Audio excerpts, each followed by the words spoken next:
Question हमसे पूछे जाते हैं अगर हम उसकी बात करें। हाँ जी, चलिए सभी लोग सेशन को शेयर कर दीजिएगा एक बार। ऑडियो वीडियो सबको क्लियर है, एक बार कमेंट करके बताइएगा सभी लोग। हाँ जी, क्लियर है सबको? चलिए स्टार्ट करें।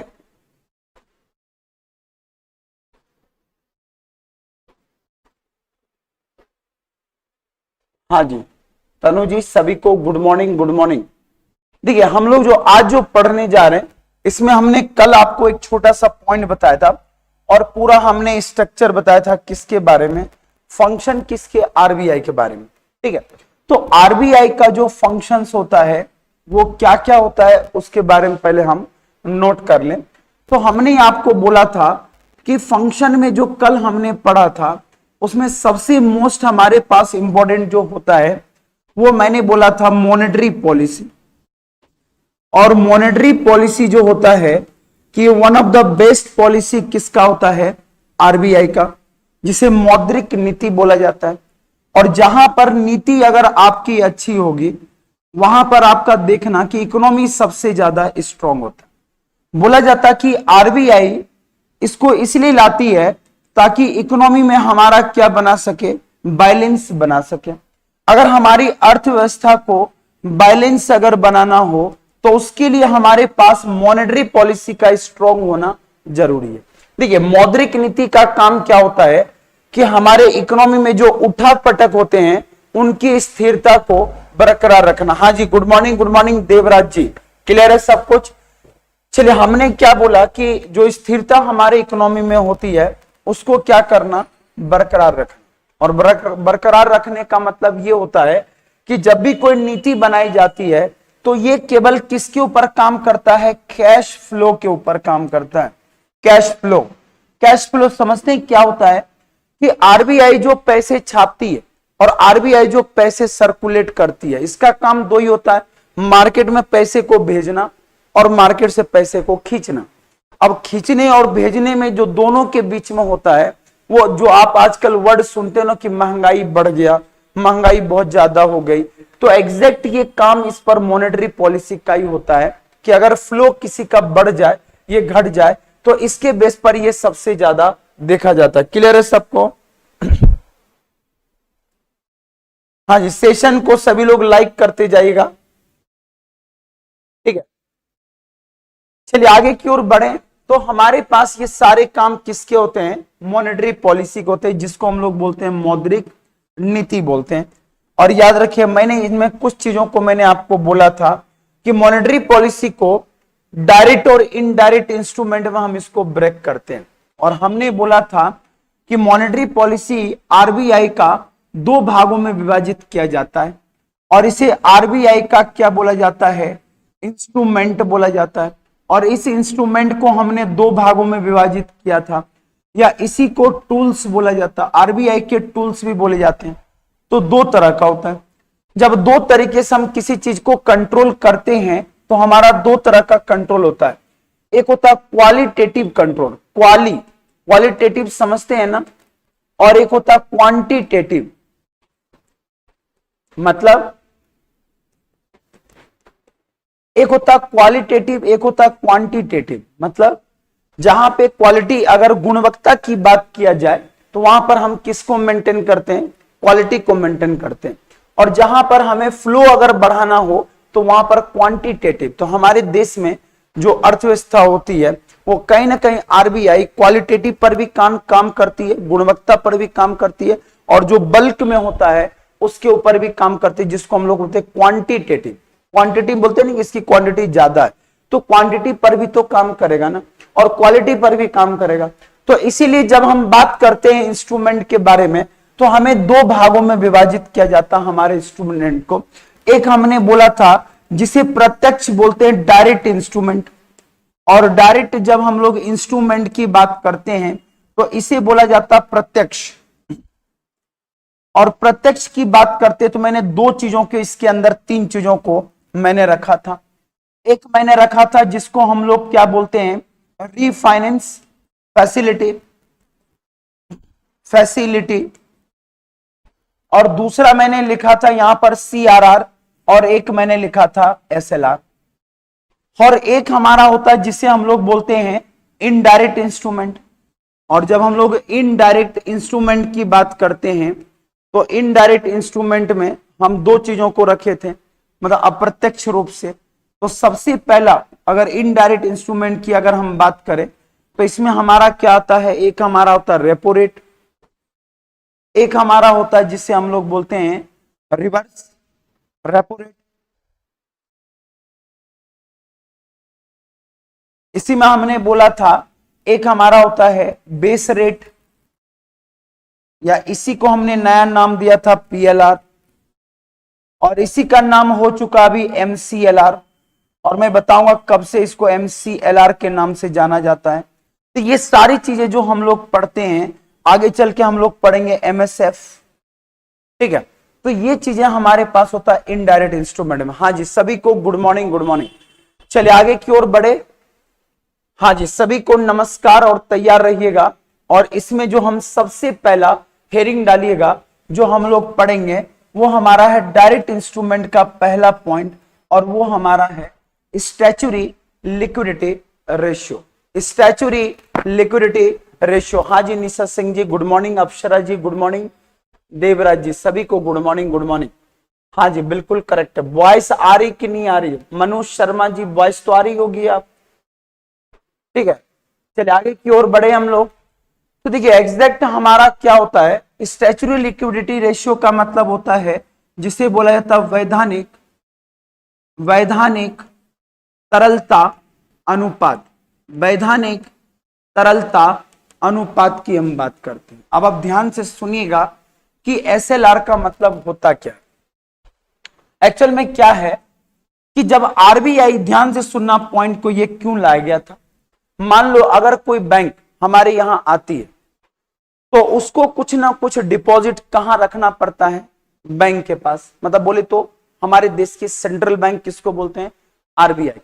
कल को अगर बैंक डूब जाएगी तो इसका रिस्क कौन लेगा, तो RBI लेगी रिस्क। तो RBI अपनी एक डायरेक्ट इंस्ट्रूमेंट के रूप में यूज करती है जिसका नाम बोला जाता है स्टैच्यूरी लिक्विडिटी रेशियो। लिक्विड का मतलब यह होता है कि वो किसी भी फॉर्म में चलेगा, चाहे वो कैश के फॉर्म में हो, रुपीस के फॉर्म में हो, गोल्ड के फॉर्म में हो, सोना में हो, किसी में बॉन्ड में हो, सब में चलेगा। इसीलिए कभी कभी बोला जाता है वैधानिक तरलता अनुपात, ठीक है। हाँ जी, हाँ जी सिराज आलम जी गुड मॉर्निंग, गुड मॉर्निंग। अब ये कहता है कि अगर मैं स्टैच्यूरी लिक्विडिटी रेशियो की हम बात करते हैं तो RBI क्या करती है। पहली बार मैंने आपको बहुत अच्छे से बोला था कि रिजर्व बैंक ऑफ इंडिया का एक्ट बना था, और एक्ट कब बना था, 1934 में। अब ध्यान से सुना, थोड़ी सी मैं बैकग्राउंड बता दूं और फिर हम बात करते हैं। रिजर्व बैंक ऑफ इंडिया के एक्ट बनने के बाद इसको बैंकों का रेगुलेटर बनाया गया, और 1949 में, ध्यान से सुनिएगा, 1949 में RBI को क्या किया गया था, नेशनलाइजेशन किया गया था। क्या किया गया, राष्ट्रीयकरण। RBI का राष्ट्रीयकरण किया गया था, नेशनलाइजेशन। अब जैसे रिजर्व बैंक ऑफ इंडिया का नेशनलाइजेशन किया था तो उसी समय हमारे देश में एक और एक्ट बनी थी 1949 में जिसका नाम रखा गया था BRA, बैंकिंग रेगुलेशन एक्ट, जिसका नाम रखा गया था बैंकिंग रेगुलेशन एक्ट के नाम से हम जानते हैं, बैंकिंग रेगुलेशन एक्ट। अब आप ध्यान से सुनिएगा, जब हम बैंकिंग रेगुलेशन एक्ट की बात करते हैं तो उसी समय इसे बैंकों का रेगुलेटर बनाया गया। मतलब आपको क्या करना है कि जितने भी भारत में बैंक है उसका नियंत्रण कौन करेगी, तो RBI करेगी। क्योंकि जब से RBI हमारे यहाँ की सेंट्रल बैंक बनी तब से पूरी तरह से कंट्रोलिंग और ये पूरा मैनेजिंग कौन करने लगा, RBI। तो RBI जो अपना इस SLR लॉन्च किया था, ये 1900 लगभग उसी समय से चल रही है जब से ये RBI आई थी। अब क्या हुआ कि रिजर्व बैंक ऑफ इंडिया ने SLR को लाने के पहले पीछे रीजन ये था कि सबसे पहले ये होता क्या, ये होता है कि जब बैंक के पास जितनी डिपॉजिट आती है, ध्यान से सुनो, बैंक के पास जितने भी डिपॉजिट्स आते हैं उसका कुछ परसेंट भाग बैंक अपने पास रखती है RBI के गाइडलाइन को फॉलो करने के लिए। खुद के पास क्यों रखती है? जैसे मान लो कि मेरे पास 100 रुपए, एकदम एक एग्जांपल से समझना, मेरे पास 100 रुपए और ये 100 रुपए मैं लेके कहां चला गया? बैंक। अब ये 100 रुपए जो मैं बैंक में लेके गया, तो बैंक क्या करेगी? हमारे पैसे को इसे कहां लगा देगी? मार्केट में। मार्केट में लगाएगी तभी तो इसको पैसे आएंगे ना। आपको कैसे सेविंग पर इंटरेस्ट देगा? अब सोचो अगर 100 रुपए आई और ये 100 रुपए अगर मार्केट में लगा दी, तो हम तो भारतीय है ना, हम फट से अगले दिन खड़े हो जाएंगे, बोले मेरा पैसे दो। अब बैंक क्या करेगी? पैसे कहां से देगी? वो कहां लगा चुकी होगी? मार्केट में। तो बैंक मना तो कर नहीं सकती है। तो बैंक कहती है कि आप पूरे पैसे ना लगा के, उस समय जिस समय ये एसएलआर बना था, पैसे हो या किसी भी फॉर्मेट में आपके पास लिक्विड आना चाहिए। अब क्या हुआ कि बैंक ने, बैंकों को गाइडलाइन जारी किया गया। किसके द्वारा गाइडलाइन जारी किया गया? आरबीआई के द्वारा। तो आरबीआई के द्वारा गाइडलाइन जारी किया गया कि आपके पास जितने भी डिपॉजिट आते हैं, मैं बात कर रहा हूं 1949, और ये सारी घटनाएं घट रही थी उसी समय जब बैंक आई थी। 1960 से इसको बहुत ज्यादा प्रचलित किया गया था। तो आरबीआई ने बोला कि आपको जितने डिपॉजिट आए उसका 40% आपको खुद रखना। खुद बोले तो बैंक खुद अपने पास रिजर्व रखेगी। कहने का मतलब दिम सेल्फ बोलते हैं।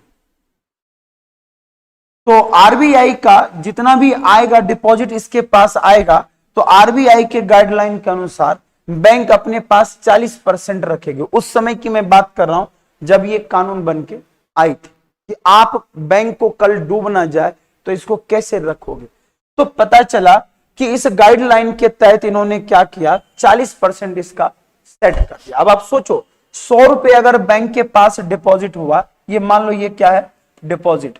अगर बैंक के पास 100 रुपए डिपॉजिट हुआ तो उसमें से 40 रुपए किसके पास आ गया? बैंक के पास। अब 40 रुपए जब बैंक के पास आया तो ये 60 रुपए अब कहां लगाएगी? बाजार में। इसका मतलब ये हुआ कि कल होके अगर मैं पैसे को मांगू तो वो मुझे क्या कर सके? दे सके। तो इसको एक टर्मिनोलॉजी बोलते हैं कि उस समय बैंकिंग रेगुलेशन एक्ट के तहत ही इसको लाया गया था, जिसे आरबीआई एक्ट का सेक्शन नंबर 24 बोला जाता है। सेक्शन 24A के तहत इसको रखा गया था। ठीक है, तो अब जो है ये पॉइंट को पहले एक इमेज बना लो और फिर हम बात करते हैं। ठीक, इमेज बना लेना।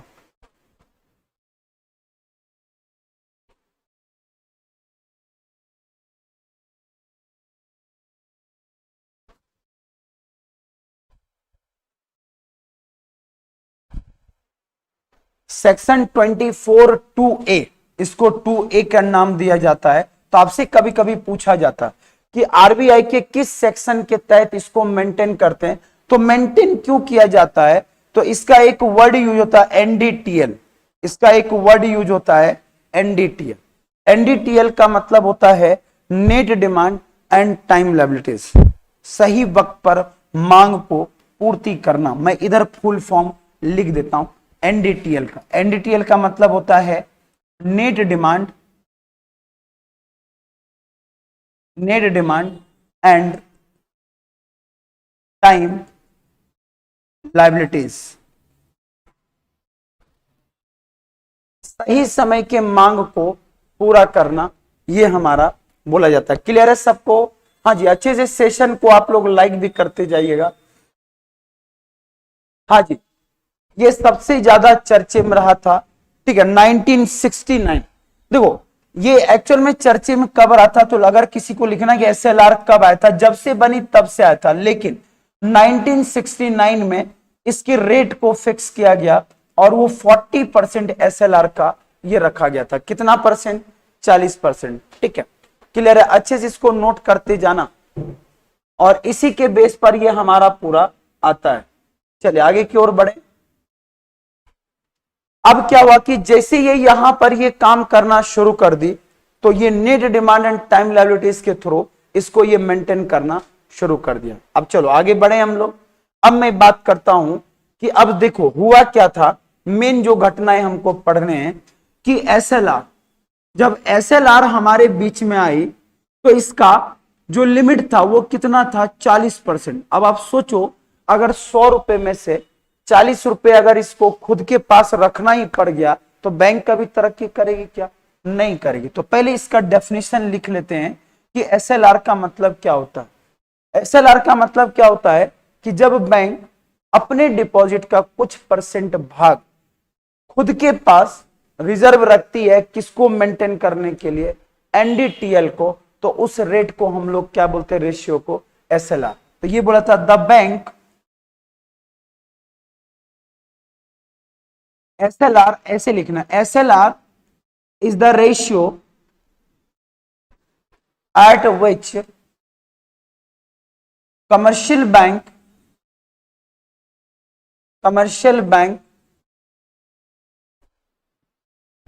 कीप मतलब रखना, themselves certain amount of fund in the form of cash, gold, bond and other approved security in the form of approved security to maintain net demand, ध्यान से सुना, to maintain NDTL net demand and liabilities. Net demand and time liabilities, इसको maintain करने के लिए जब bank अपने पास जमा रखती है खुद, मतलब दिम सेल्फ, ये जो पॉइंट है ना इसको जरूर इंडिकेट करना। दिम सेल्फ मतलब होता खुद के पास, और खुद के पास जब ये बैंक रखती है जमा, उसी को हम लोग क्या बोलते हैं? एसएलआर। अब एक घटना घटी, अब क्या घटना घटी ध्यान से सुनिएगा कि अब क्या हुआ कि ये बहुत ज्यादा इसकी कॉस्टिंग थी 40%। तो इसका पहले जो था एक मिनिमम लिमिट हुआ करती थी। मिनिमम ये पहले कितना परसेंट था? 20%। और मैक्सिमम ये कितना था पहले? 40%। अब आप सोचो अगर किसी बैंक को 40% अगर रखना पड़ेगा एसएलआर के रूप में, तो ये कहीं ना कहीं ये सबसे ज्यादा इफेक्ट करेगा। तो इसीलिए क्या हुआ कि 2006 में आरबीआई का एक अमेंडमेंट बिल पास हुआ। अमेंडमेंट या इसी को हिंदी में बोलते हैं संशोधन। संशोधन बिल पास हुआ और आरबीआई के संशोधन में यहां पर बोला गया कि अब जो मिनिमम इसका होगा, मिनिमम, ध्यान से सुनिएगा, मिनिमम नो लिमिट, मतलब अब एसएलआर का मिनिमम क्या हो गया? कोई लिमिट नहीं है। हाँ जी, क्लियर है सबको? हाँ जी, स्वाति जी, सभी को गुड मॉर्निंग, गुड मॉर्निंग। अब इसका मिनिमम जो है हमारा कोई लिमिट नहीं है, और जब मिनिमम इसका कोई लिमिट नहीं है तो मैक्सिमम अभी भी ये हमारा क्या है? मेंटेन है। अब आप सुनना कि मिनिमम इसका कोई लिमिट नहीं है और मैक्सिमम अभी भी कितना है? 40%। तो वर्तमान में अगर कोई आपसे पूछ ले तो 2006 के बाद ये जरूर आपसे पूछा जाता है कि 2006 में आरबीआई का संशोधन बिल आने के बाद जो हमारा एसएलआर हो गया, वो मिनिमम इसका कोई लिमिट नहीं है और मैक्सिमम अभी क्या है इसका? तो मैक्सिमम इसका कितने परसेंट है? 40%। अब सभी लोग मुझे ये बताइए कि वर्तमान में अभी बताइए कितना परसेंट हमारा चल रहा है? वर्तमान में बता सकते हैं हमारा एसएलआर जो एट प्रेजेंट में वो कितना चल रहा है?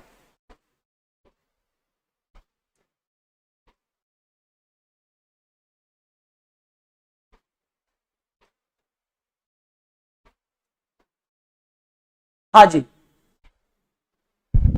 एसएलआर एट प्रेजेंट हमारा कितने परसेंट चल रहे हैं बता सकते हैं हम लोग?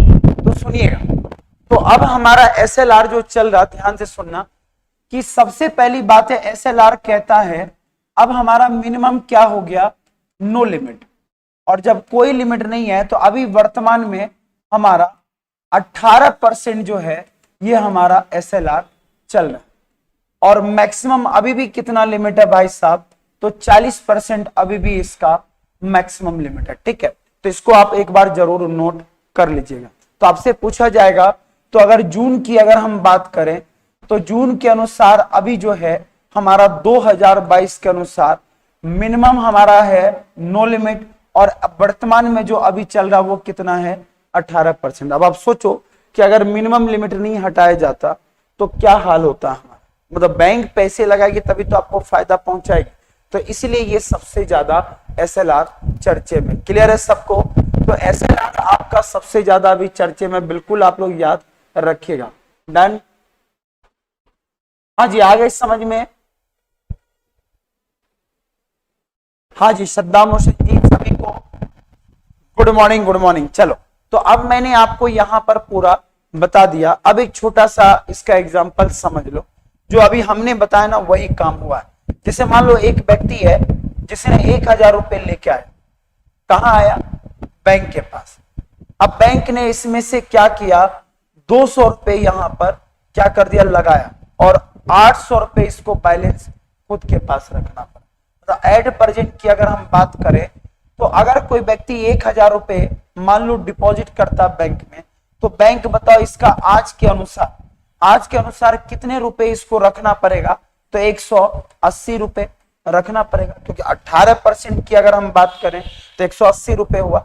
उसके बाद ये कितना बाहर लगाएगी, तो ये कितना लगाएगी 820 रुपए। ये कहां लगाएगी? तो मार्केट में लगाएगी। और किसको मेंटेन करती है?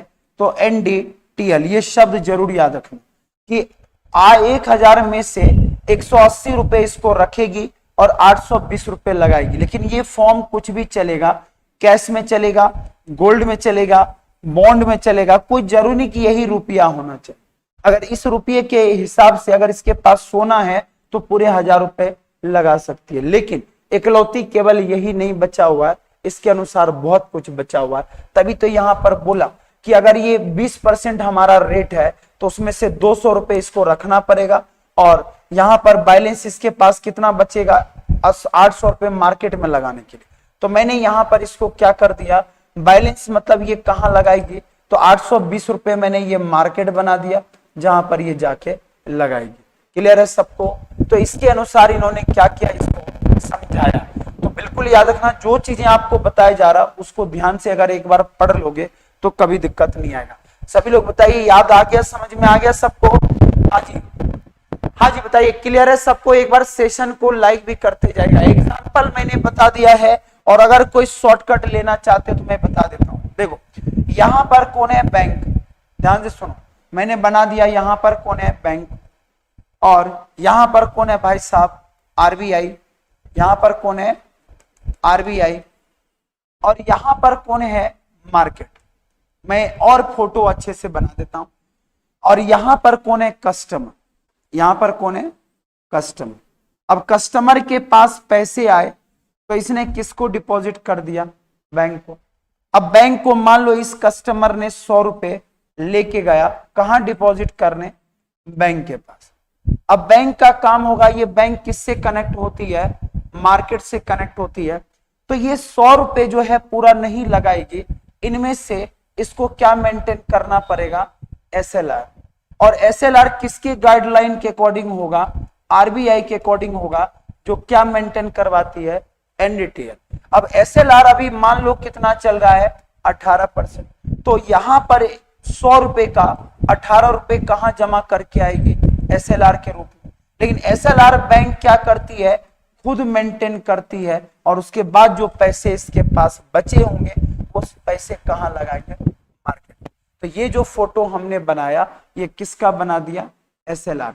अब आपको सरल भाषा में समझ सकते हैं कि कस्टमर अपने डिपॉजिट का बैंक में जमा किया, बैंक में जमा करने के बाद इसने खुद क्या मेंटेन किया? एसएलआर। जो कौन बोलती है मेंटेन करने के लिए?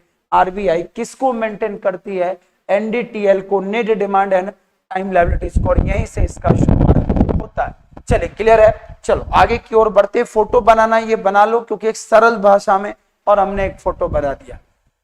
तो आरबीआई के इसके अनुसार ये काम करती है। तो मैंने ये सरल भाषा में बनाया, लेकिन पढ़ना हमको है अभी कैश रिजर्व रेशियो। SLR का मैंने फोटो यहां पर बना दिया। क्लियर?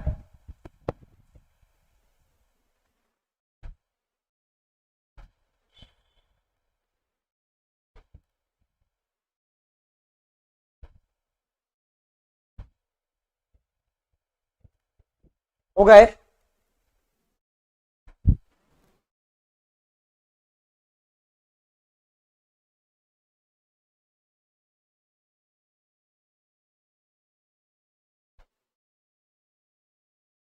चलिए डन।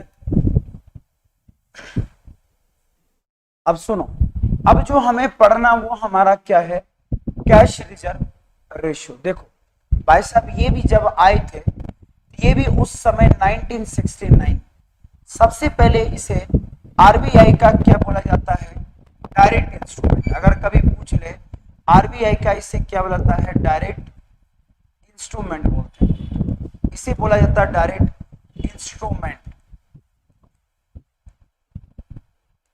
इसको हम आरबीआई का डायरेक्ट क्या बोलते हैं, इंस्ट्रूमेंट बोलते हैं। ध्यान से सुनना, 1969 में रिजर्व बैंक ऑफ इंडिया जब ये काम कर रही थी तो डायरेक्ट इंस्ट्रूमेंट के रूप में काम करती थी। तो इसका भी जब लेके आई थी, ये क्या लेके आई थी, सीआरआर, और इसका फुल फॉर्म क्या होता, कैश रिजर्व रेशियो। कैश मतलब क्या होता, पूरा पैसे, इसके अलावा और कुछ नहीं चाहिए।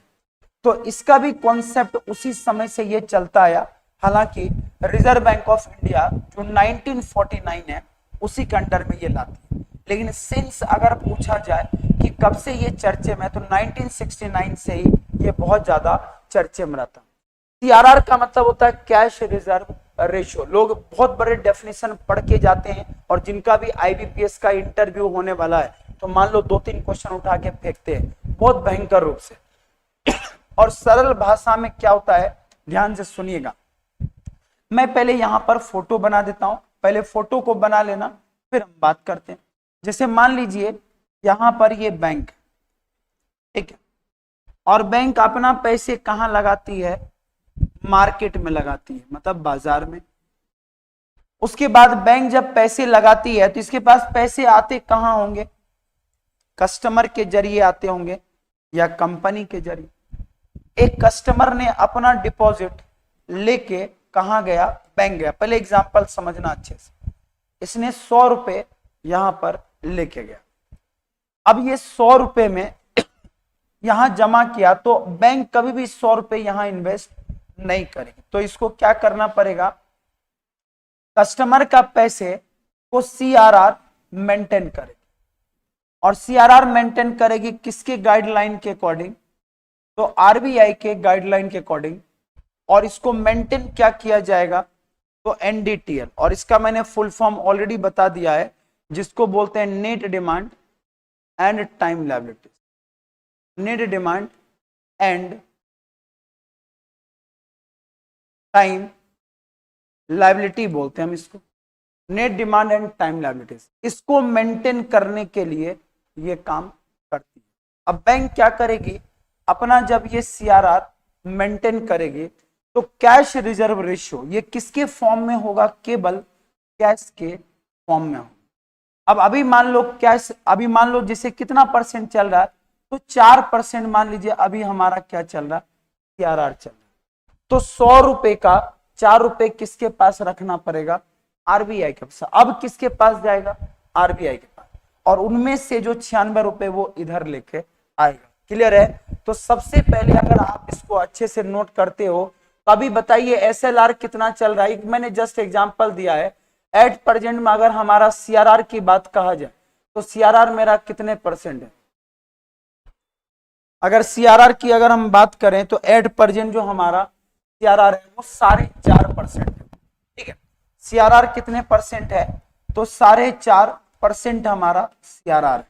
ठीक है, और बैंक अपने पास क्या करेगी, 4.5 रुपए आरबीआई को कैश के रूप में इसको देगी, और केवल 95.5 रुपीज इसे कहां लगाएगी, मार्केट। मतलब सोचो कि कभी भी कोई बैंक स्वतंत्र नहीं है पूरे पैसे लगाने, और इसीलिए इसको हम लोग क्या बोलते हैं, सीआरआर। किसको मेंटेन करती है, तो net demand and time liability. इसको अच्छे से समझना भाई साहब, क्योंकि ये क्वेश्चन पेपर में वो पूछा जाता है। अब जो मैंने ये राम कहानी बताया उसका एक छोटा सा हम डेफिनेशन लिख लें, तब हम बात करते हैं। तो मार्केट में जो ये पैसे लगे हैं, तो भाई साहब ये मार्केट जो होता है ये सबसे बड़ा हब माना जाता है।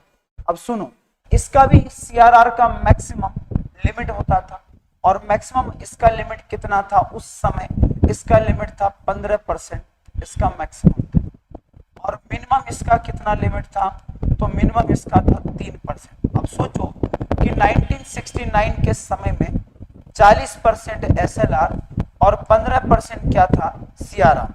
तो बैंकों को 100 रुपए में से अगर जोड़ो तो कितने होते हैं, 55 रुपए। तो 100 रुपए में से बैंक कितना रुपए रखती थी अपने पास या आरबीआई के पास, 55 रुपए, और मार्केट में केवल मात्र वो कितना लगा पाती थी, तो 45 रुपए। तो इसमें थोड़े ना बैंक कभी ग्रोथ करेगी। तो इसीलिए क्या हुआ, इसकी 2006 में क्या की गई, अमेंडमेंट किया गया। तो आपसे पूछा जाता है अमेंडमेंट इसका कब बना, 2006। 2006 में आरबीआई के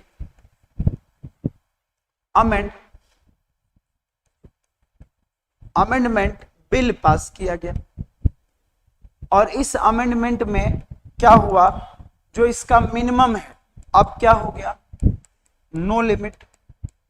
मिनिमम इसका कोई लिमिट नहीं है, और मैक्सिमम अभी भी मेंटेन कितना है, 15%। ये आप बिल्कुल आप लोग ध्यान में रखिएगा। क्लियर है सबको? हाँ जी। अब मैंने क्या बोला कि जैसे ये हमारे पास 2006 में आरबीआई ने अमेंडमेंट करके नो लिमिट दिया, तो ये होता क्या है, तो लिखिएगा कि इसमें जो पॉइंट अगर आपको डेफिनेशन लिखना हो सीआरआर का, तो ये कहता सीआरआर इज द रेशियो, एकदम सिंपल भाषा में, eight which commercial bank maintain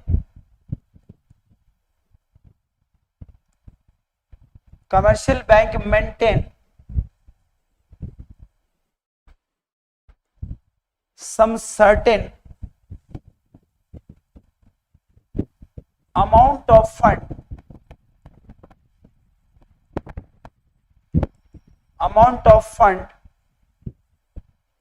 with RBI in the form of only cash,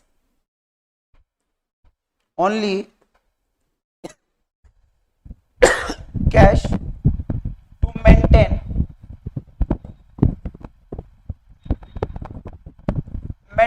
NDTL। ठीक है, तो ये डेफिनेशन होता है किसका, तो आरबीआई का, जो सीआरआर का। तो सीआरआर का डेफिनेशन आप लोग जरूर एक बार नोट कर लीजिए। तो मैंने बोला ये किताबी भाषा में मत पढ़ना, जो बैंक के बच्चे हैं वो किताबी भाषा में इतना ज्यादा पढ़ने का टाइम नहीं है। तो याद रखिएगा, अभी जो एट प्रेजेंट में हमारा चल रहा है, अगर कोई पूछे कि वर्तमान में बताइए कितने परसेंट है, तो एट प्रेजेंट में अगर देखा जाए वर्तमान में ये हमारा कितना परसेंट चल रहा है, 4.5%। तो बस ये फोटो भी बना लेना, इसको भी निकाल लेना, और फिर इसके बेस पर हम आंसर दे सकते हैं। क्लियर है सबको? आज सेशन को आप लोग लाइक भी करते जाइएगा, और जितने भी पॉइंट मैं आपको एक एक करके पूरा लिखाते जा रहा हूं। ठीक है, क्लियर है सबको? हाँ जी विकास जी। स्क्रीन ब्लैंक हो गया, अब आ गया स्क्रीन, चल क्लियर।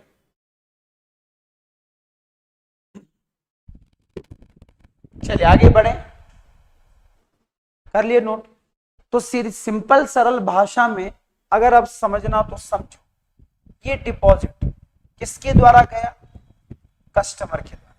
कहां गया, बैंक।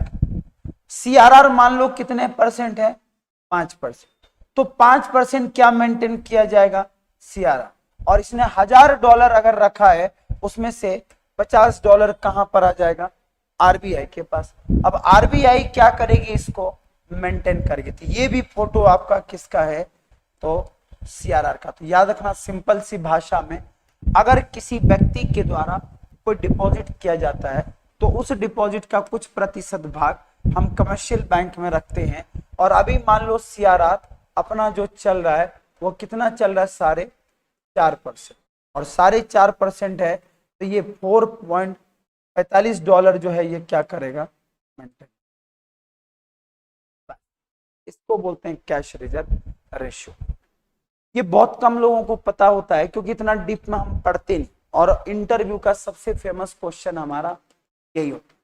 तो इंटरव्यू जब देने जाओगे ना तो आरबीआई का ये सबसे ज्यादा फेमस क्वेश्चन दो ही तो होता है, सीआरआर, एसएलआर, ये सबसे ज्यादा पेपर में आपसे पूछे जाता है। और इतना डिटेल में कोई पढ़ाता भी, उनके पास टाइम भी इतना नहीं था कि आपको डिटेल में खींच ले इसको। तो इसीलिए मैंने बोला बैंकिंग अवेयरनेस एक ऐसा पार्ट होता है जो सब इसको अच्छे लेवल पर आपको नहीं पहुंचाए, और किताब पढ़ के आपको बिल्कुल समझ में नहीं आएगा कि सीआरआर एसएलआर होता क्या। लोग थ्योरी पढ़ के रट डालते हैं, और जब प्रैक्टिकल की बारी आती है एग्जाम्पल का तो वहां पर फेल हो जाते हैं। तो इसलिए एग्जाम्पल को अच्छे से जब रीड करोगे तो खुद ब खुद बन जाएगा। क्लियर है सबको? तो इसलिए बोला जाता है कैश रिजर्व रेशियो को सिंपल भाषा में हम क्या बोलते हैं, cash reserve ratio is the ratio at which commercial bank maintain some certain amount of fund with RBI in the form of cash. केवल कैश के फॉर्म में जब आरबीआई के पास मेंटेन करती है तो उसी को हम लोग क्या बोलते हैं, सीआरआर बोलते हैं। और ये किसके द्वारा मेंटेन होता है, net demand and time liability, Hindi में बोलते हैं सही समय पर मांग की पूर्ति करना या दायित्व को निभाना। लायबिलिटीज मतलब होता है दायित्व, तो सही समय पर अपने दायित्व को क्या करना, निभाना, उसी को हम लोग क्या बोलते हैं, सीआरआर। चलिए आगे की ओर बढ़ते हैं। अब हम बात करते हैं किसके बारे में, इनडायरेक्ट इंस्ट्रूमेंट। हाँ जी चलिए आगे लिखिएगा, हेडिंग डालिएगा इनडायरेक्ट इंस्ट्रूमेंट। और इनडायरेक्ट इंस्ट्रूमेंट की अगर हम बात करें तो ये भी हमारे लिए सबसे फेमस है। चलिए तो अब हम बात करते हैं इनडायरेक्ट इंस्ट्रूमेंट। इसमें कुछ पॉइंट बहुत शानदार हैं। तो इनडायरेक्ट इंस्ट्रूमेंट में हम लोग किसको लेते हैं, तो इसको बोला जाता है रेपो रेट। रेपो रेट समझते हैं हम लोग किसको बोलते हैं, रेपो दर। अब रेपो दर का मतलब क्या होता है, इसको अब आप ध्यान से समझना। रेपो रेट का मतलब होता है रीपर्चेज रेट, जिसको दोबारा से खरीदा जा सके, रीपर्चेज रेट बोलते हैं हम इसको, रीपर्चेज, जो दोबारा क्या हो सके, खरीद सके, उसको हम लोग बोलते हैं रीपर्चेज रेट। और ध्यान से सुनिएगा, जब भी हम इनडायरेक्ट इंस्ट्रूमेंट की बात करते हैं तो रीपर्चेज रेट जो रेपो रेट होता है उसी से ये मिलकर बनता है। अब ध्यान से सुनना, यहां पर भी एक चमत्कार देखना। रेपो का मतलब क्या होता है, रेपो रेट का मतलब, सबसे पहले आरबीआई के डायरेक्ट इंस्ट्रूमेंट में रेपो रेट आया कहां से, तो क्या हुआ, एक कमिटी बनी थी, बहुत ज्यादा फेमस हुआ था, विमल जालान, 1998 में विमल जालान उस समय आरबीआई के गवर्नर थे, और उसी समय बैंकों में रेट के ऊपर बहुत बड़ा अमेंडमेंट हुआ था, या इसी को बोलते हैं हम एलएफ, एलएफ का मतलब होता है liquidity adjustment, liquidity adjustment facility, LAF. आखिर इसको इंट्रोड्यूस क्यों किया, इसके पीछे क्या रीजन, तो उस समय बैंकों पर जो आरबीआई की कमांडिंग थी उसको क्या करना था, कम करना था। और इसके लिए एक कमिटी बनी थी जिसका नाम था M Narasimha, M Narasimham committee बनी थी, और 1998 में ही इनका रिपोर्ट 2 सबमिट हुआ था। और उसमें जो मालिकाना हक था आरबीआई का, तो आरबीआई के मालिकाना हक से इसको रिलीज करवाना था। तो जब इनको आरबीआई के मालिकाना हक से इनको रिलीज करवाना था तो भाई साहब ये कैसे रिलीज हो, तो 1998 में उस समय क्या हुआ कि लिक्विडिटी एडजस्टमेंट फैसिलिटी लाया गया। बोला अगर हम बैंक को रिलीज भी कर देंगे अपने मालिकाना हक से तो पैसे का लेन देन कैसे करें, तो उसी समय लॉन्च किया गया किसका, एलएएफ का, जिसका नाम था लिक्विडिटी एडजस्टमेंट फैसिलिटी। तो लिक्विडिटी का मतलब ये होता है कि हमें मार्केट में कितना फ्लो रखना है, कितना फ्लो खींचना है, ये सारा काम कौन करेगा, आरबीआई करेगी। तो उसी समय एलएएफ में 2 रोल प्ले किया गया। एक आया लॉन्चिंग किया गया रेपो रेट का, और दूसरा लॉन्च किया गया रिवर्स रेपो रेट का। और बैंक के ऊपर कमांड करने के लिए इन्होंने लिक्विडिटी को एडजस्ट करने के लिए एलएएफ को लॉन्च किया गया। तो आपसे पूछा जाता है कि एलएएफ को किसके अंतर्गत रखा जाता है, तो एक रेपो रेट के अंतर्गत रखा जाता है और एक रिवर्स रेपो रेट के अंतर्गत रखा जाता है। अब जैसे हमारे पास इनडायरेक्ट इंस्ट्रूमेंट में ये आया तो दो तरीके से इसको बांटा गया। एक रेपो दर बोला जाता है, इसको हमने नाम दिया रेपो दर, और इसको हमने नाम दिया रिवर्स रेपो दर। रिवर्स रेपो दर के नाम से, दो के नाम से हमने इसको क्या कर दिया, लॉन्च कर दिया। ठीक है, और इसी पर हमारे बीच में ये काम करना शुरू हो गया। ठीक है, आगे बढ़े। अब देखो क्या होता है कि जब भी हम रेपो रेट की बात करते हैं तो ये काम कैसे करते हैं और काम करने का तरीका क्या है। रेपो रेट का मतलब होता है कि आपके पास बैंक, ये कौन हो गई, बैंक, और ये कौन हो गई, चमत्कारी बैंक। किसको बोलते हैं हम, आरबीआई। आरबीआई को बैंकों के माता पिता बोलते हैं। आरबीआई को बैंक के कौन है, ये माता पिता बोलते हैं, पेरेंट्स बोलते हैं। बैंकों के पेरेंट्स बोलते हैं किसको, आरबीआई। इसलिए इसको बोला जाता है लास्ट लैंड ऑफ रिसोर्ट। इसको बोला जाता है लास्ट लैंड ऑफ रिसोर्ट। धरती का आखिरी जो घर होता है, रिसोर्ट मतलब क्या होता है, जहां पर हम ठहरते हैं। तो धरती का आखिरी जो लास्ट लैंड रिसोर्ट होगा वो कौन होगा, आरबीआई। तो आरबीआई क्या होता है कि बैंक को जब पैसे की जरूरत होगी, तो हमें जब पैसे की जरूरत होती तो हम किसके पास जाते, बैंक के पास। और जब बैंक को जरूरत होगी तो बैंक कहां जाए, आरबीआई के पास। तो ये कहता है जब बैंक, रेपो दर होता क्या, ध्यान से सुन, और बीच में जो मैं नाम लिखा है इसको बोलते हैं एलएएफ। तो एलएएफ दो तरीके से मेंटेन होता है, एक होता है हमारा रिवर्स रेपो रेट, और दूसरा हमारा होता है रेपो। बोले था जब बैंक अपने पैसे, अपने क्या, जब बैंक पैसे उधार लेती है किससे, आरबीआई से, बोला था the bank borrow money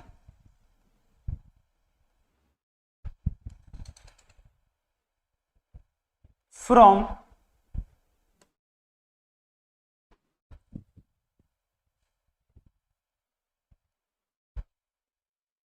RBI. जब बैंक बोरो करती है मनी, बैंक जब आरबीआई से पैसे उधार लेती है, और जिस दर पर लेती है,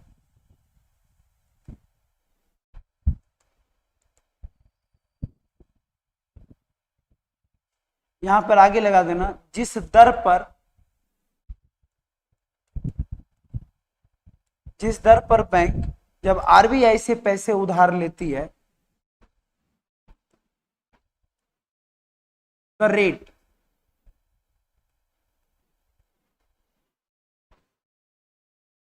at which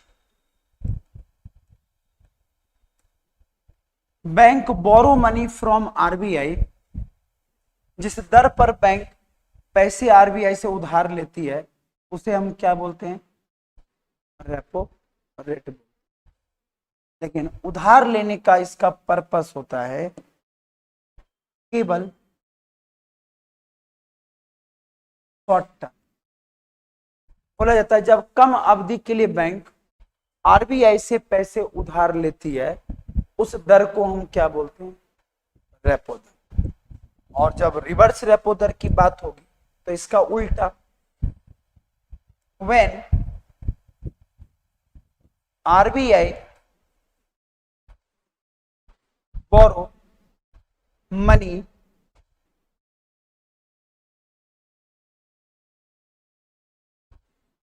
from bank.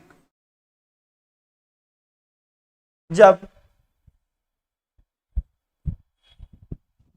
RBI बैंकों से पैसे उधार लेती है तो उसे हम क्या बोलते हैं? रिवर्स रेपो रेट बोलते हैं। हाँ जी, तो रेपो रेट हमारा अभी कितने परसेंट हो गया है? तो रेपो रेट हमारा अभी चल रहा 4.90%, रिवर्स रेपो रेट 3.35%। तो भाई साहब बैंक तो राजा है ना, तो आरबीआई को क्या जरूरत है पैसे लेने? वो तो खुद पैसे छापती है, ये उधार लेके खुद की बदनामी नहीं कर रही है।